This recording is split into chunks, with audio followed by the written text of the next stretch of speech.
In this week's episode of Diary of a Ghost Hunter, we look at some private cases where children were involved and in harm's way. We also look at how does a ghost hunter like us make money.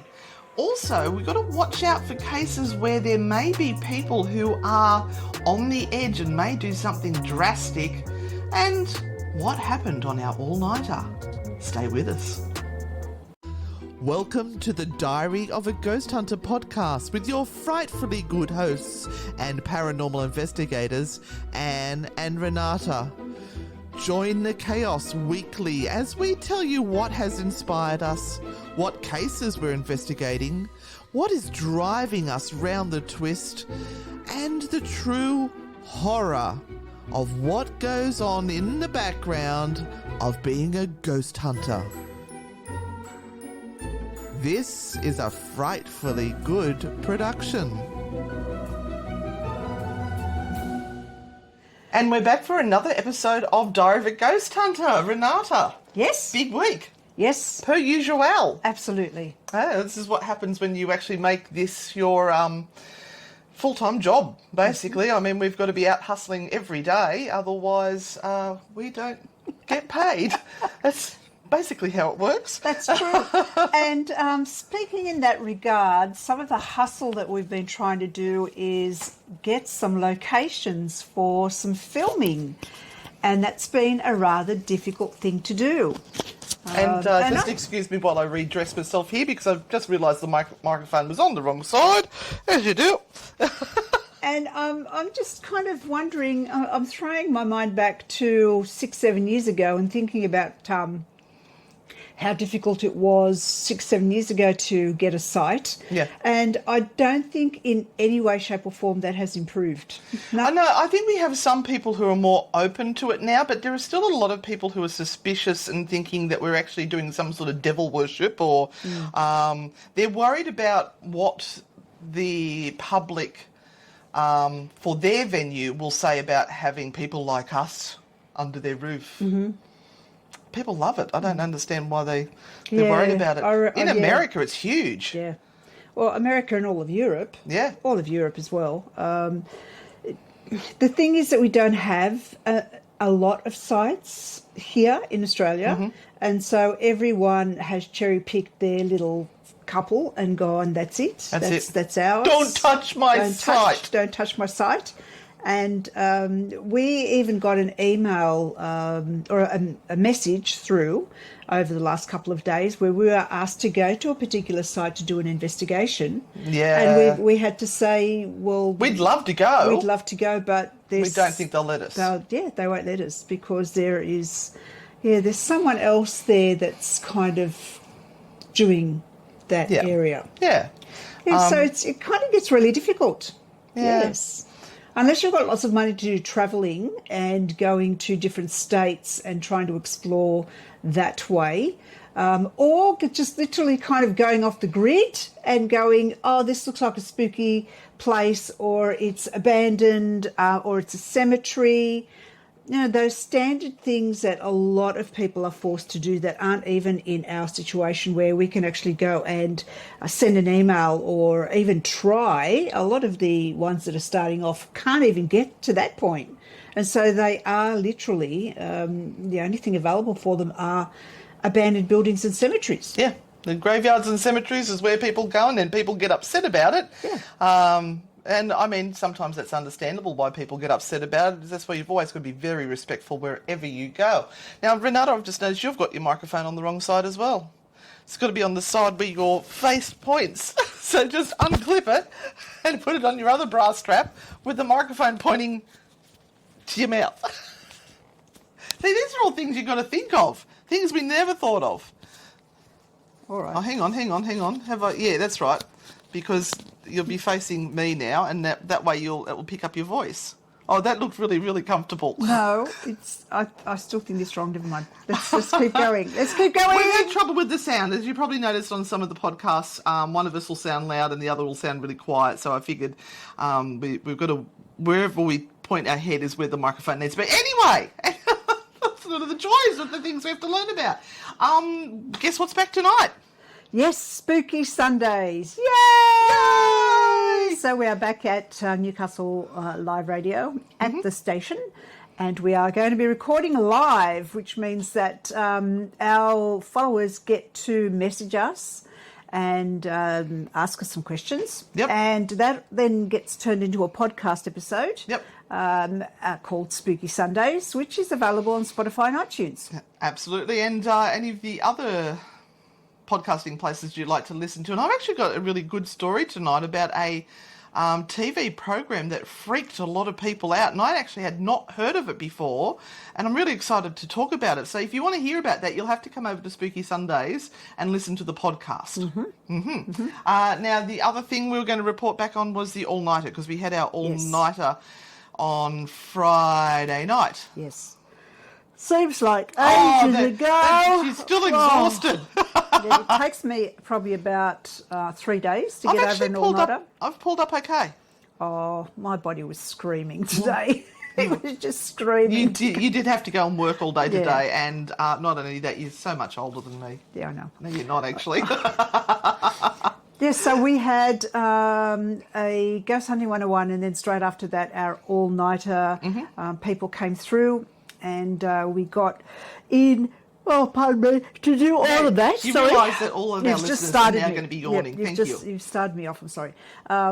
And it was an incredibly active night. It was. It was a really great night, but also they were a great bunch of people. They were. We had a lot of fun with them. And our team hit their KPI on tears. We actually did some seance work as part of the thing. We tried to do something different with our all-nighters than what we do with our Ghost Hunting 101, or your Ghost Hunting 101, and it's our all-nighters. Got to remember that.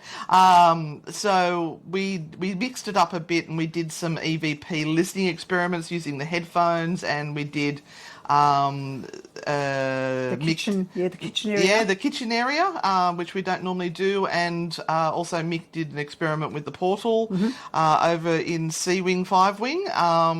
But then after that, we opened it up to, and here we go, people get upset, Ouija boards and table tipping and glass dowsing, and we only had awesome messages coming through. Yep. Lots of connection with loved ones through the boards and through the tables. And I think this group were very grounded. They kept to kind of the instructions.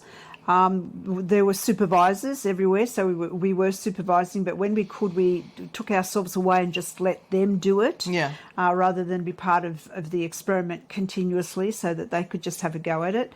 And they roared through it. It was amazing. For us to be able to walk away from the table tipping and the glass dowsing and just let them do it, that's a big thing. Yeah. So we must have taught them really well, Renata. It was good. That's all I can say. We did have some repeat offenders on, which helped. So there were a few people that had come quite a few times to our events, so they really knew what they were doing. Yeah. And I think they... good Lord. We're keeping her up. They took people under their wing and helped them along as well, and that was really good. Yeah. Now we've got our new venue starting up on Friday night, the Residence, which is the building just out to the left as you walk in of Maitland Jail. So we'll be reporting back on that next week to let you know how it goes. Now I actually saw a really interesting article, and I was going to get you to react to it, but it turns out you've read it as well. I have. And this was Alex Matsuo from the Spooky Stuff. She put up a story about a lady who burned her house to the ground because she believed she had an infestation of spirits.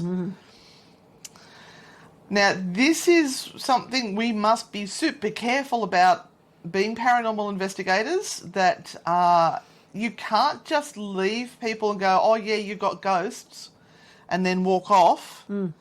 Because if they're in an unstable situation, or their anxiety is so high, or they're having some sort of mental health episode, people can end up in dire situations. They had to rescue people in other parts of the houses because she didn't get them out. No, that's correct. Yes. And I do remember one of my friends, I know I've probably spoken about this on our True Hauntings podcast, but I have a friend who had a paranormal team in Sydney, and she was called to a house where a mother said that her son was possessed. Mm-hmm. And when she got there, the child was gagged and taped into a chair, and the mother was all wide-eyed and gone, "You've got to get the spirit out of my child." And it became very quickly obvious that the mother was having some sort of mental health issue.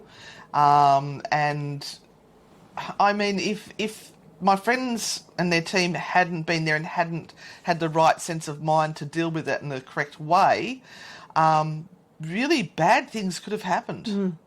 Yeah. Yep. Not only are we dealing with the dead, but we're also dealing with the living. And it's really, really important to understand what's going on for those people so that they can also be assisted.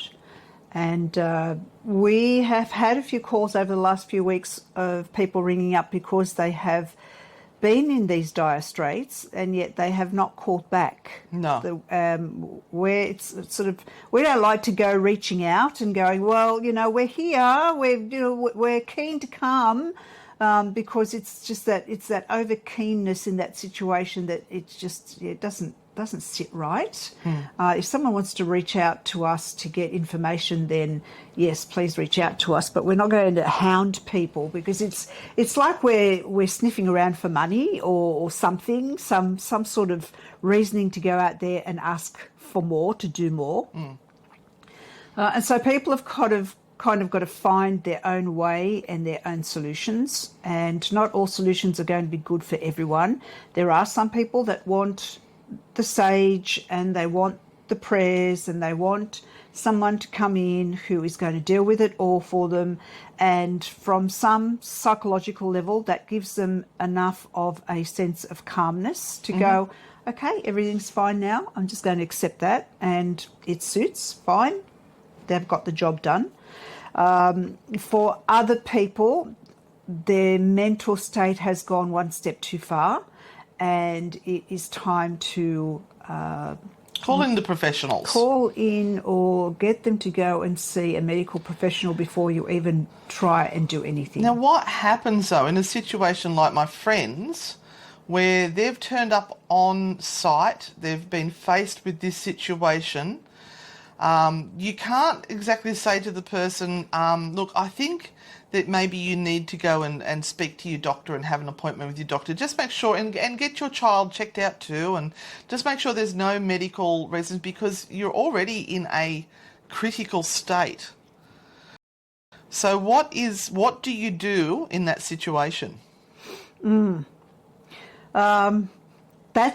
It's hard because you've got to deal with the emotions that are being shown at that very moment. Yep. And that will be very, very different. So my first port of call in that situation is the child.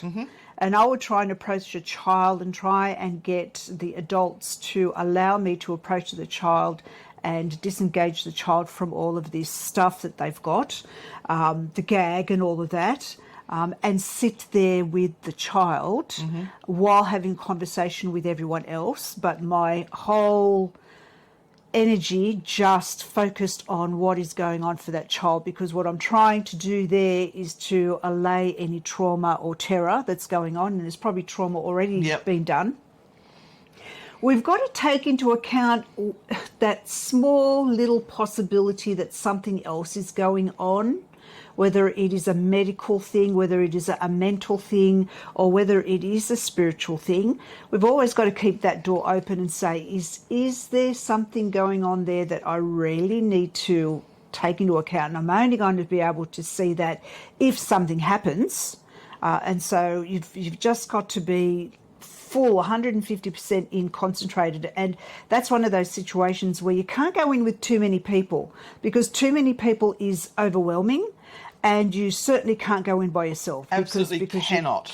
You cannot deal with that on your own. You can't deal with that on your Yeah. own. So it needs a minimum of 2, but really you can't go in with 5 or 6 or 7 and a bucket load of equipment or anything like that to begin with, because you've got to deal with the trauma that is being shown straight away. Yeah. I think, that I would go in there and try to calm the situation, because you're in that's a horrible situation to find yourself in, and try to talk the parent down and say, look, we're going to release them. It's okay. We've got this under control. And I'd be looking at my partner saying, we might need to ring our helpers on this one for some extra prayer support or something. And I would get them outside and calling the ambulance or someone to come in and deal with it, because that would be beyond what I could cope with. I think if a child was bound up, that's got to go to emergency services straight away. But in the meantime, you are there with that person, and you've got to treat them with respect and listen to them whilst trying to protect the child. Because if you exacerbate the condition any further with the adult, it could be worse for the child. Oh, it's got to be worse for the people that have just stepped in the door, Yeah. and are telling them what to do. Yeah.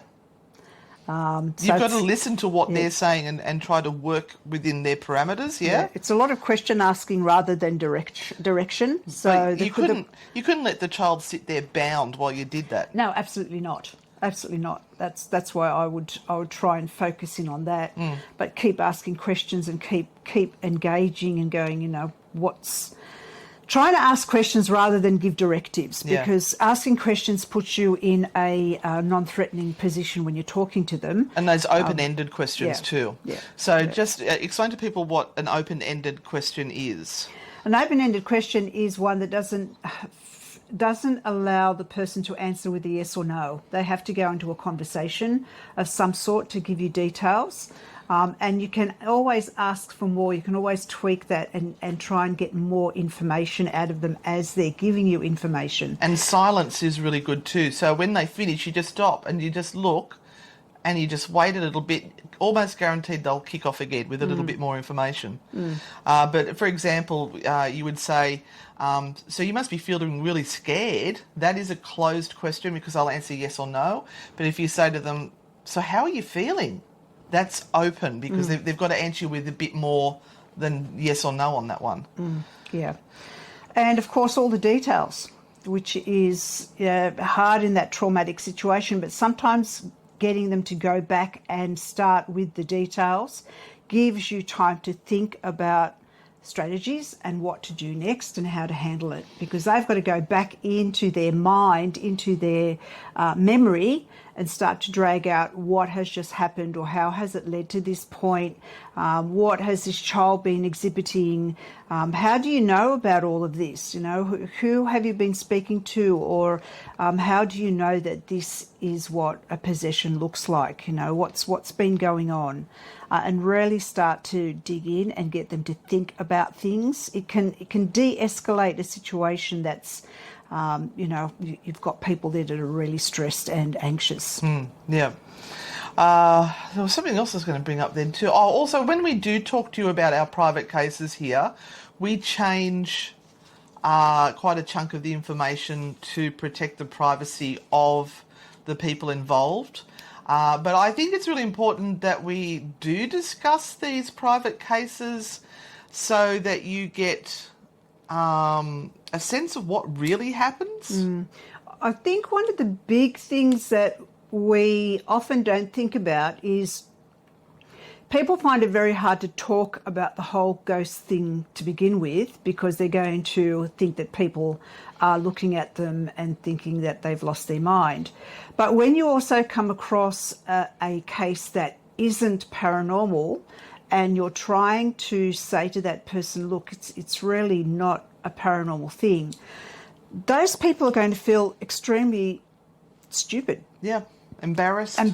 So sometimes the likelihood is that they will stick with their view because they don't want to be seen as having conjured up something stupid and some sort of terrible story and called you out and done all of this.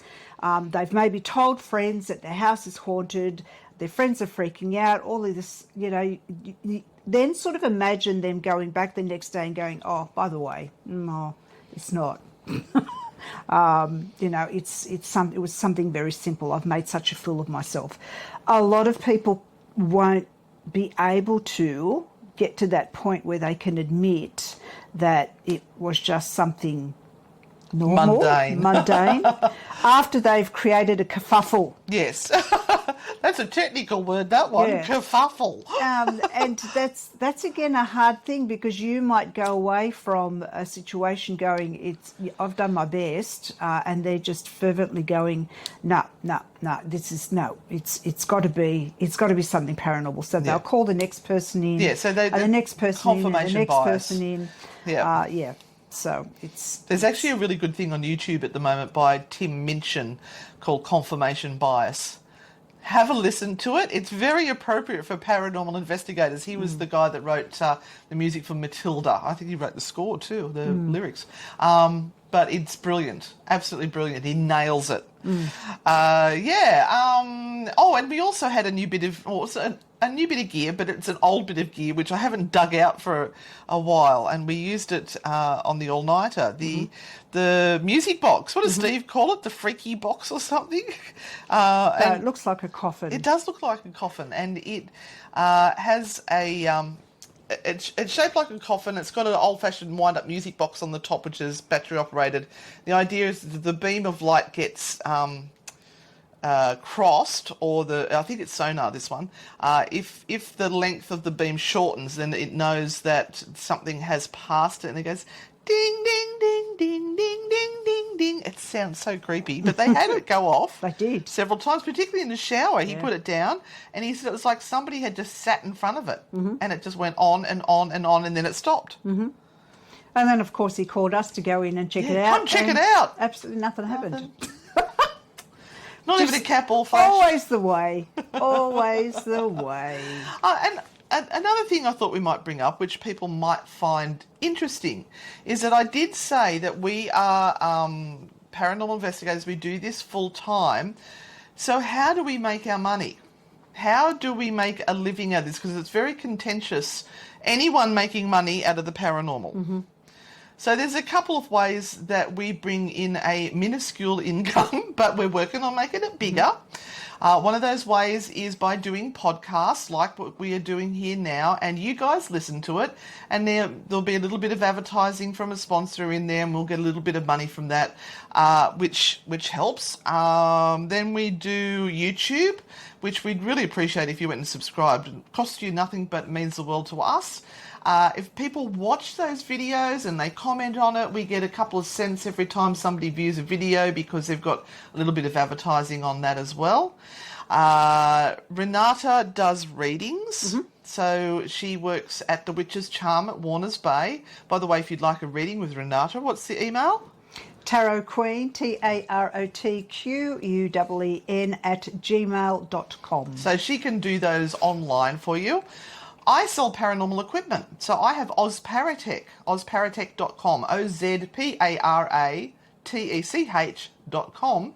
So I've got all the technology and the gadgets, and we sell it all. I sell that. People get confused because they think that I work with Renata and Newcastle Ghost Tours, but that is solely her business. I own Ozparatech, which is solely my business, but together we are frightfully good. Thank you. What's another way? Oh, we do our Spooky Sundays radio show, which we have the awesome Thrive Broking who sponsors us. So we get a little bit of money from that.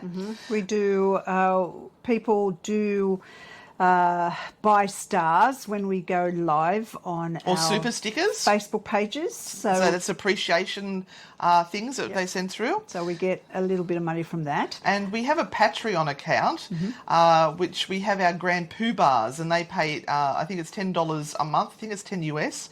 And they get to be in a little private group where we do 2 lots of tarot readings a month for them, and we'll do little live crosses to them, and that money helps us go out and film and then put more content onto YouTube. So everything we make is going back in to try and create more content that we can put out there. But our biggest way of earning is our tours. Yes. So Renata has her Newcastle Ghost Tours, which she has a contract for Maitland Jail, for Miss Porter's house, some National Trust houses in Maitland.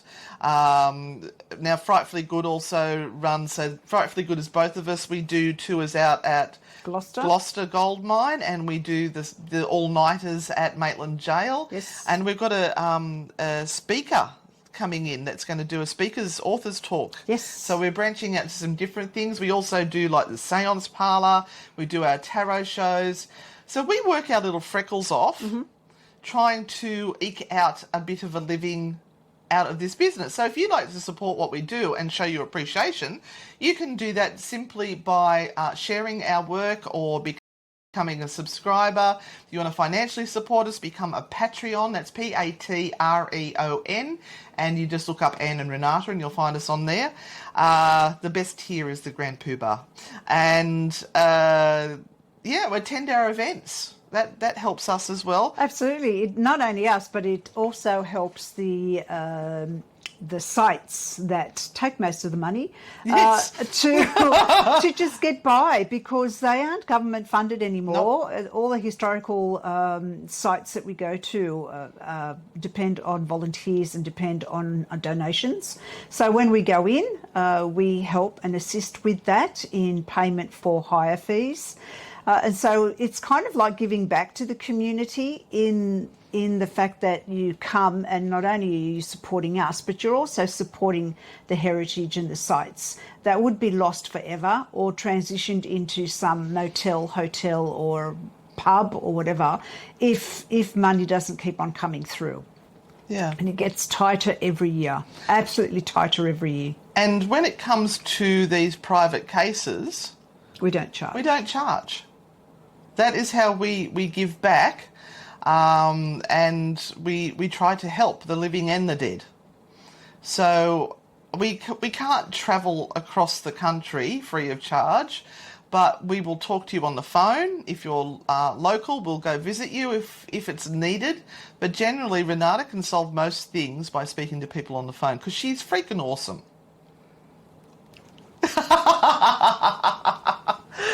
But look, we've got to run because we do have our radio show to get to. So thank you for joining us. As I said, please subscribe, do all that stuff. This episode will be on YouTube. It'll be on the podcasting channels as well. And if you want to send us a super sticker, become a Patreon. We would love you to death for that. But we're going to head off to our next job now. But thank you so much for listening. Stay spooky. Yes, see you on the dark side. And remember, be frightfully good. Bye. This week on... Oh, God, I can't remember what show we're on. Well, Diary of a Ghost Hunter. Okay. That's the one. All right.